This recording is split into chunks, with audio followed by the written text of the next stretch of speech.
नमस्कार, मैं हूं आपके साथ सुनील कुमार शर्मा और आप देख रहे हैं न्यूज जन आवाज। गहलोत सरकार के 5 साल के कार्यकाल में पनपे बजरी माफिया, यह कहना है जोगाराम पटेल का।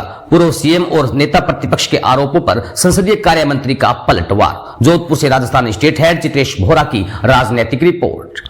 संसदीय कार्य विधि एवं न्याय मंत्री जोगाराम पटेल ने पूर्व सीएम अशोक गहलोत और नेता प्रतिपक्ष टीकाराम जूली द्वारा जोधपुर में बजरी माफिया को लेकर लगाए गए आरोपों पर पलटवार करते हुए कहा कि पिछली सरकार के 5 साल में न केवल बजरी माफिया बल्कि सभी तरह के माफिया पनपे। यह बात उन्होंने सर्किट हाउस में मीडिया में बातचीत करते हुए कही। कैबिनेट मंत्री पटेल ने कहा कि गहलोत सरकार के समय में जनप्रतिनिधियों को जिस तरह से छूट दी गई थी उससे बजरी माफिया, जल माफिया, पेपर माफिया सहित अन्य गिरोह पनप गए थे। हमारी सरकार इन पर लगाम लगा रही है। पटेल ने उनके विधानसभा क्षेत्र लूनी में पुलिस द्वारा बजरी माफिया के खिलाफ अभियान चलाकर की जा रही कार्रवाई की सराहना करते हुए कहा कि यह हमारी सरकार का कर्तव्य है कि इस तरह के लोगों को रोके। पुलिस इसको लेकर कार्रवाई कर रही है। उन्होंने कहा कि अवैध बजरी पर लगाम लगाना हमारा काम है। जनता को बजरी सही मूल्य पर मिले, यह उपभोक्ताओं को मिलना जरूरी है। तेज गर्मी के चलते बढ़ रही बिजली पानी की परेशानी के सवाल पर पटेल ने कहा कि अंधड़ आने से बिजली का तंत्र काफी प्रभावित हुआ है, जिसे लगभग तैयार कर लिया गया है। जल्दी स्थितियां सुधर रही हैं। हालांकि पानी को लेकर अभी परेशानी है, पानी आने में देरी हुई है।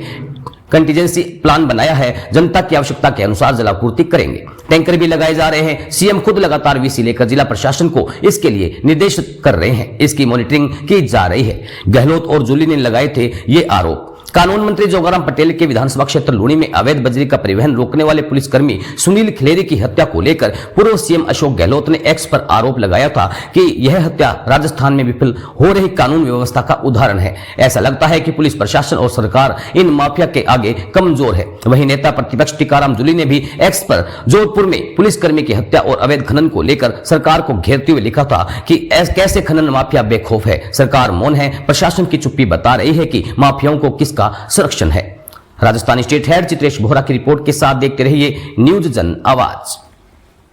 पुलिस की 25 टीमें बड़ा जाब्ता आपके इलाके में बजरी तस्करों के घर ठिकानों में पहुंच गया और ताबड़तोड़ कार्रवाई करवा। मुझे निजी जानकारी तो नहीं है, पर पुलिस अपनी कार्रवाई करेगी और अवैध बजरी पर लगाम लगाना ये पुलिस का और सरकार की ड्यूटी है। वैध बजरी मार्केट में आवे, जिनको उपभोक्ताओं को मिले, ये भी हमारे लिए जरूरी है।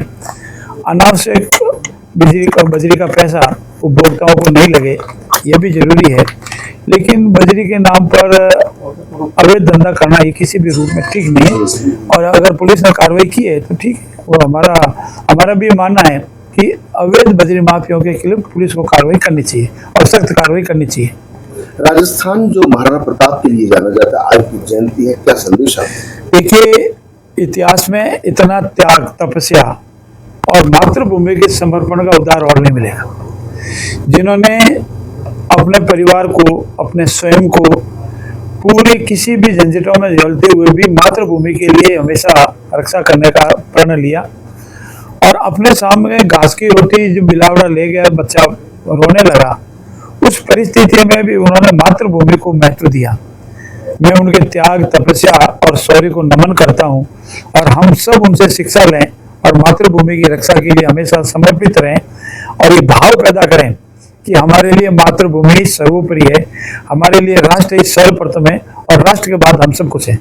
लेकिन सर, राजस्थान में माफिया विभिन्न प्रकार कई सालों से, कई वर्षों से, कई सरकारों पर पनपता रहा है। टीकाराम जूली का चूंकि विपक्ष के नेताओं का आरोप लगाना भी स्वाभाविक हो सकता है, लेकिन क्या आपको लगता है कि इस सरकार में इतना माफिया पनप के जितना पहले की सरकार में नहीं?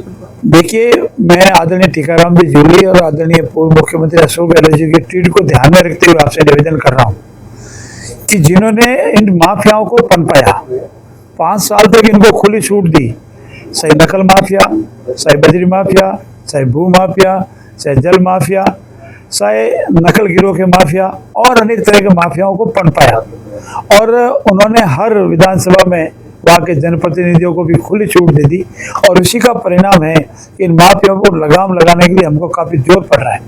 लेकिन हम 100% आप देख रहे हैं, चाहे बजरी माफिया हो, चाहे जल माफिया हो, चाहे भू माफिया हो, चाहे नकल माफिया हो, कोई माफिया हो, इन सब माफियाओं पर लगाम लगाएंगे। निष्पक्ष और पारदर्शिता से कार्य होगा। हमारे कार्यकाल में जितने भी परीक्षाएं हुई है वो पूर्ण रूप से निष्पक्ष और पारदर्शिता से हुई है। और उनके कार्यकाल में जितनी भी परीक्षाएं हुई है धीरे धीरे वो सब खुल रही है। कहीं तो मार्कशीट फर्जी है, कहीं डम्मी कैंडिडेट बैठ गए, कहीं पेपर लीक हो गए, कहीं और कुछ हो गए। इन सब की जांच होगी, जो भी दोषी है वो सजा पाएगा। सर, गर्मी का टाइम है और लगातार कटौतियां चल रही है।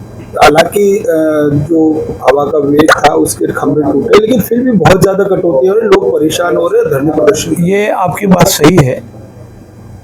इस 2-3 दिन के जो अधड़ आया, जो तूफान आया, उससे बिजली विभाग में काफी नुकसान हुआ। खंभे टूट गए, तार टूट गए, कहीं कुछ और हो गया। लेकिन मेरी जानकारी अनुसार कल तक सारे जगह पर रेस्टोर हो गए हैं और बिजली तंत्र फिर ठीक हो गया है। लेकिन पानी का तंत्र भी अभी तक पूर्ण रूप से एकदम सही हो गया वो नहीं है, क्योंकि पानी आने में भी देरी हुई। लेकिन मुझे पूर्ण विश्वास है कि धीरे धीरे हमने जो कंटीजेंसी प्लान बनाया है, टैंकर हमारे जा रहे हैं, जलापूर्ति भी हो रही है और धीरे धीरे पब्लिक की आवश्यकता के अनुसार पूर्ण रूप से जलापूर्ति करेंगे।